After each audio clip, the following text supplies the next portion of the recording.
Hello, Ohio. Hope everyone is having a great summer and staying cool. I'm currently in the Bay Area and we do have a little bit of a heat wave going on. Not sure how it's going in your state, but hopefully everyone is staying cool, going to the shade and using sunscreen. And we are going to wait another minute or so for more people to join. There's a lot of great organizations joining us today. And let me know in the Q&A box what you're ordering for lunch or if you have any summer plans coming up. Looks like someone's hiking, someone's going to be swimming, and also getting a cabin by the lake. That's awesome. Someone's going to be going to the beach,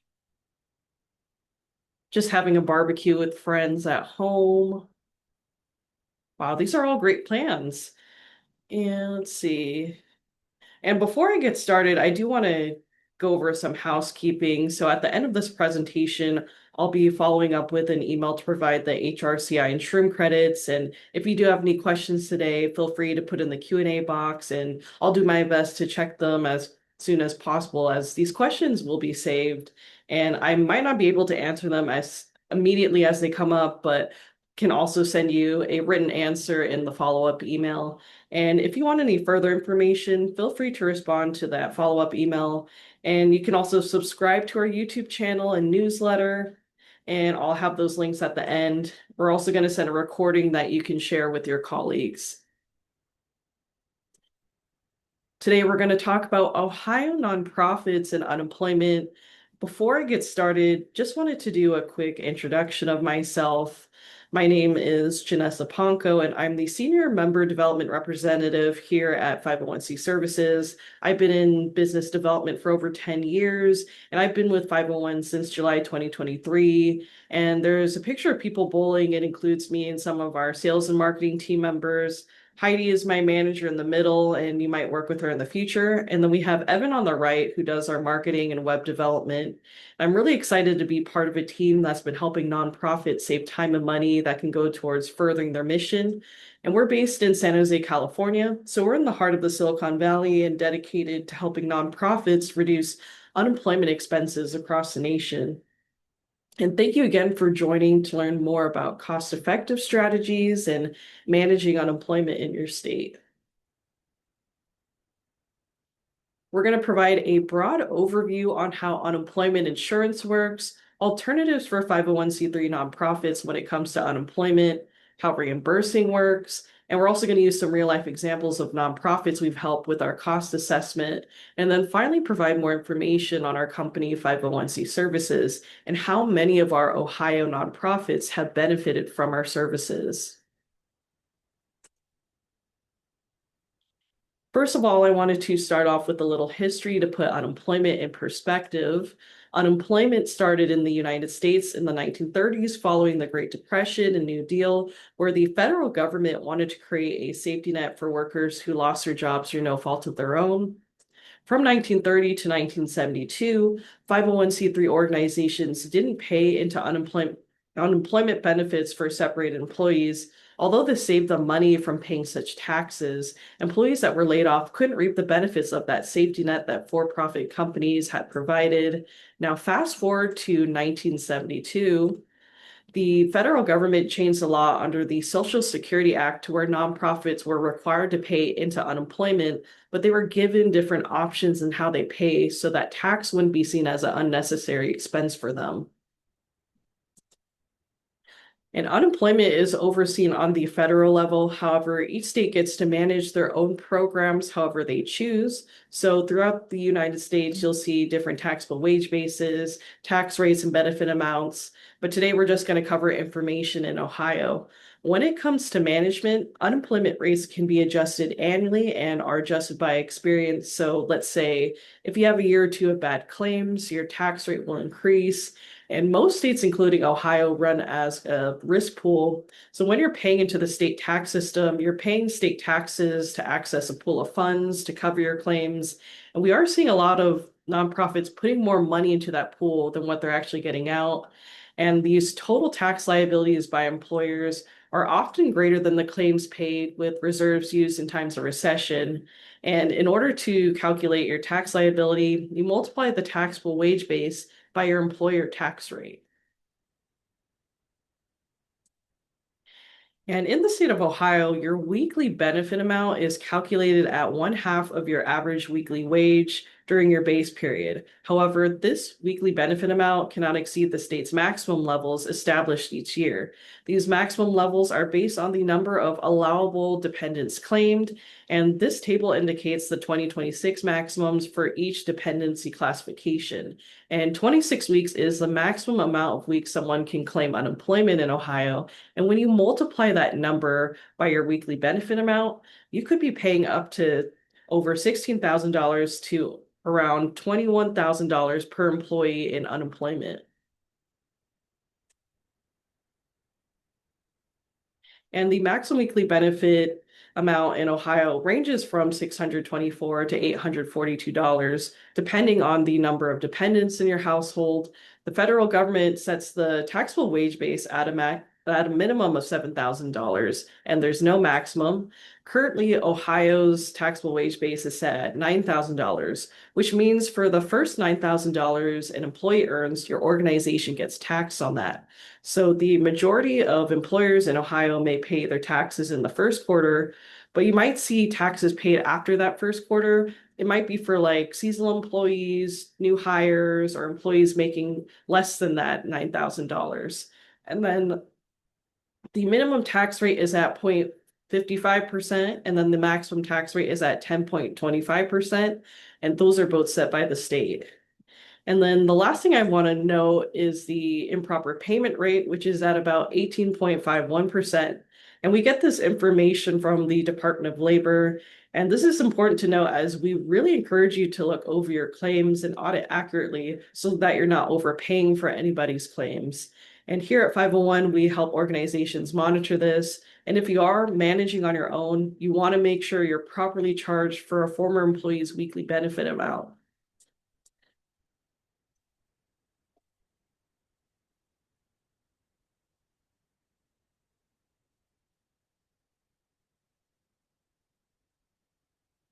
And there are three different alternatives for unemployment.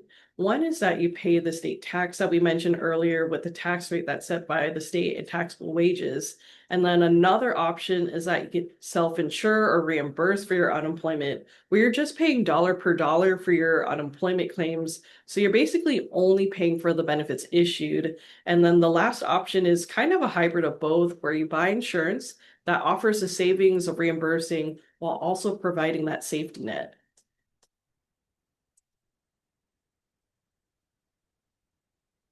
And just let you know, reimbursing is not for everyone. The qualifications that we look at for considering reimbursing is that an organization must be a 501c3 nonprofit. And then we recommend a gross annual payroll of $1 million or more, because typically if your payroll is under $1 million, especially significantly less than that amount, what you're paying into the state tax pool is probably pretty minimal, and you might not see much significant savings by opting out. However, there are some cases where you could see potential savings, so we would be happy to look at your numbers, even if you're just slightly less than the million. And then we also look at a positive audit from the past 3 years. So that means in order for reimbursing to benefit you, we try to evaluate if what you paid each year in taxes exceeds what you're paying in actual claims. We also want to make sure that there isn't any major disruption in funding for the next 24 months. So we do recommend to stay with the state tax system. If you might have anything from layoffs, reduction in workforce, losing funds, or closing programs where tax rates may go up with experience. And then you'll probably want to wait when claims decrease. And what it means to reimburse is that your tax rate turns to 0%, and then the state will bill you only for the unemployment claims you receive over the quarter. It's a great way for nonprofits to save money and be a better steward of donor dollars. And the process is seamless for separated employees.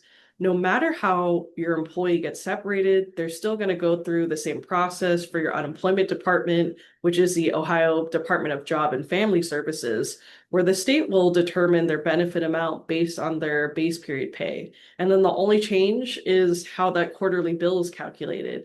So instead of the paying the state unemployment insurance tax, you're now only responsible for charges your organization incurs.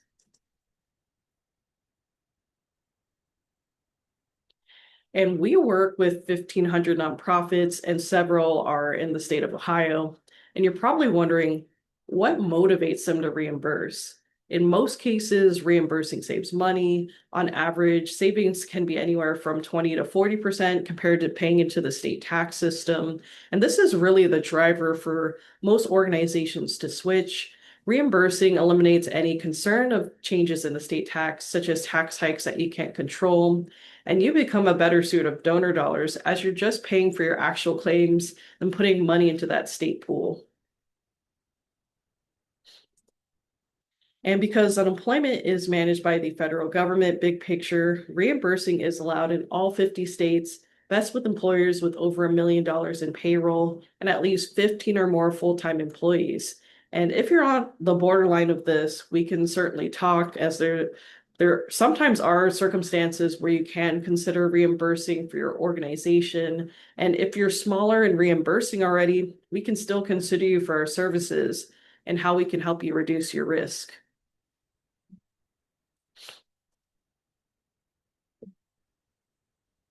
My apologies, I have a little bit of allergies.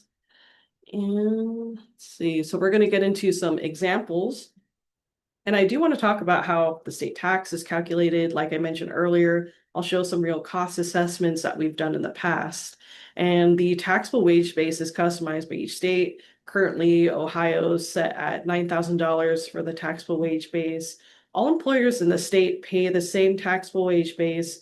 It represents the first $9,000 of an employee's earnings.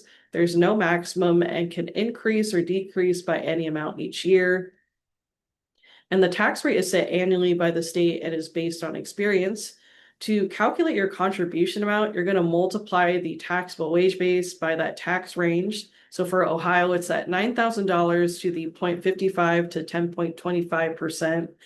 This amount means that if each employee makes over $9,000, a company is paying in between around $49.5 to $922.5 per employee in unemployment. And what we do to get started on a cost analysis is that we look at your tax rate notice. And for Ohio, it's called the contribution rate determination.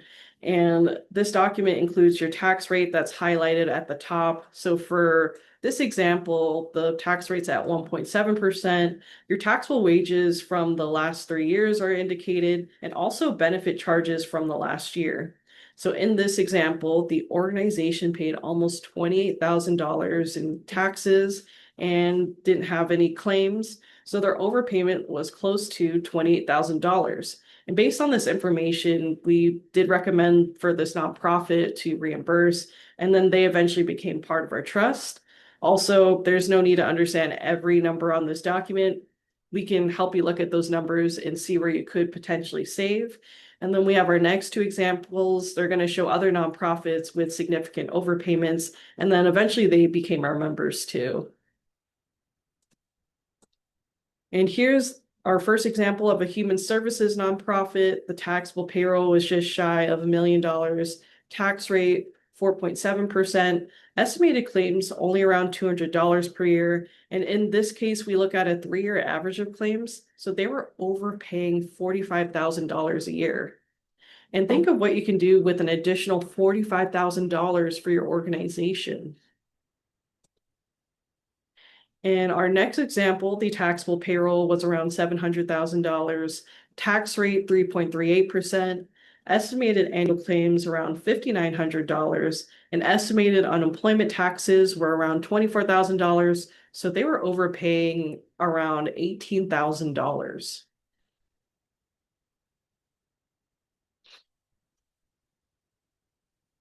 And a little bit more about 501c services. We were founded over 40 years ago by a former UCP executive, and he was looking for ways to save money for his organization. So he teamed up with 25 nonprofit executives in San Jose, California to create the first kind of grantor trust. And before it was called the Joint Unemployment Compensation Trust, and it eventually became what is now known as 501c Services and 501c Agencies Trust. And currently, we help over 3,000 nonprofits in various ways across the nation. In 2016, the founder sold the company back to his employees. So we're now 100% employee owned, from our office manager to the CEO. Every member is committed to our company and serving our members. And our services are valued tremendously, with our company having over a 98% retention rate. And here are a couple of testimonials our members have shared, and you can also go back to these later as I'll send the slides after the presentation.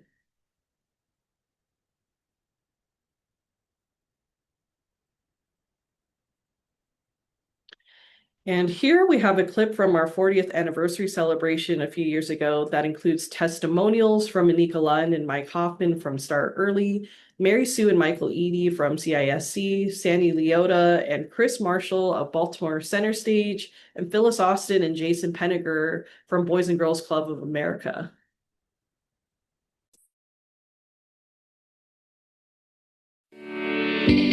What makes me passionate about working for a non-for-profit organization is because I knew I always wanted to work for a mission-driven organization.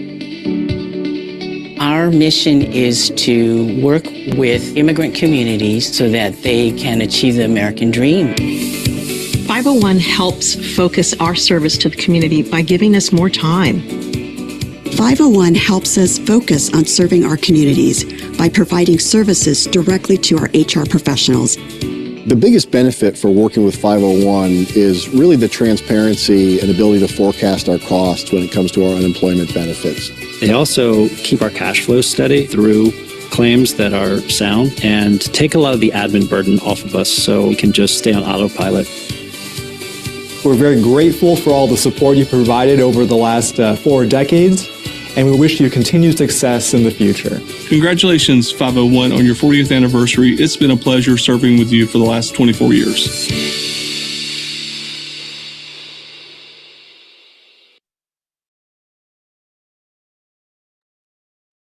And like I said earlier, we work with several Ohio nonprofits, and this is a quick snapshot of a few nonprofits here in the state and across the nation that are members.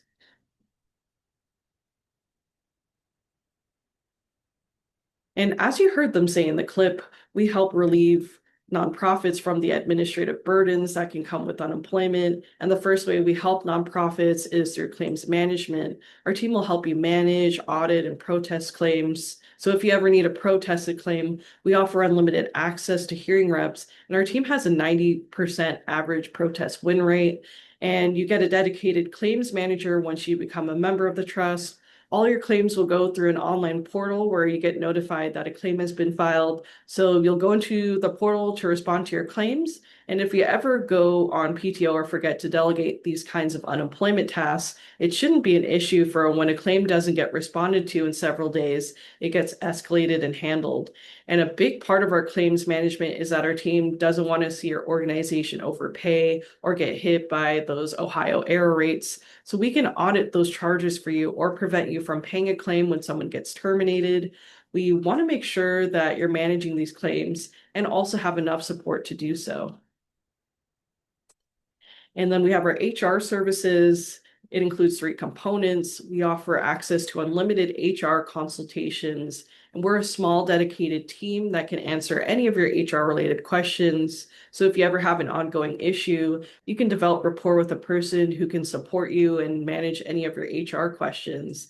And our HR services also have trainings throughout the year that are HRCI and SHRM certified. And there's also an online knowledge library with our HR services.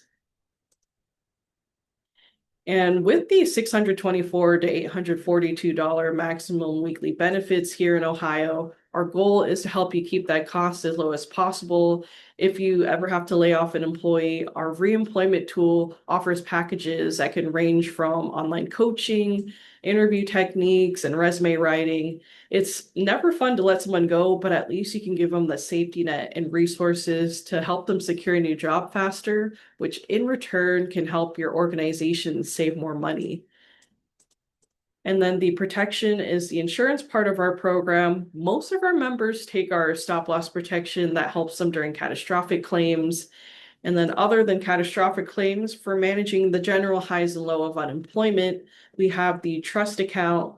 And this is a reserve account owned by our organization to help you save and pay for any potential claims. And so I hope this sparked your interest, and maybe some of you may want to manage your unemployment through us as a reimbursing employer. So if you want to look into potential savings for the cost assessment, what I would need from you is your recent 941s or your estimated payroll from 2024 to 2025 as a reimburser. And if you're paying into the state tax system, we would need a copy of your recent 2026 tax rate notice.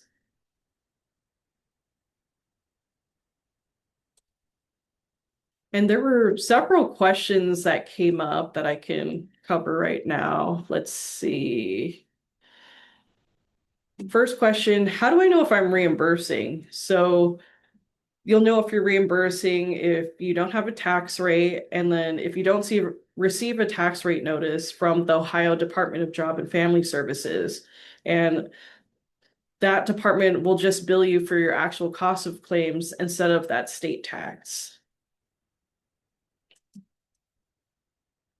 And someone asked, what if I'm in a PEO? So if you're still managing your unemployment, you would be still eligible for our services. But in most cases, the PEO has their own services for unemployment claims management. So typically we can't work with PEOs. But if you decide to leave your PEO, we can certainly talk and see how we can help. How do I figure out what my actual unemployment claims are? So an invoice of your claims will be sent through the Ohio Department of Job and Family Services. And if you're paying into the state tax system, providing your recent tax rate notice for the cost assessment that we can do can help our team determine how much you're paying in actual claims versus what you're paying in state taxes. And I see one more question here. I'm reimbursing, but the claims cost has gone up. How do I reduce my cost? Should I go back to the state tax system? So what we can do is we recommend getting a cost assessment with us. We can determine what would be the best option for managing your employment for your unemployment currently. So with the analysis, if you wanted to go back into the state tax system, we would need your organization's total number of employees so we can estimate taxable payroll and claims history. And then many states also provide the new employer tax rate that we use for calculating the state tax. All right, I currently don't see any other questions. If you are typing, I will stay on for another minute or so. And also I can provide an answer in the follow-up email if you're still typing. This is my contact information if you have any further questions. We're going to send a recording in about a couple of hours. And in the follow-up email, I'll be sending the HRCI and shroom credits and attachment of these slides. And if you want more information, this is our YouTube channel, and you can also sign up for our newsletter. All right, thank you so much, everyone, and hope everyone has a great day.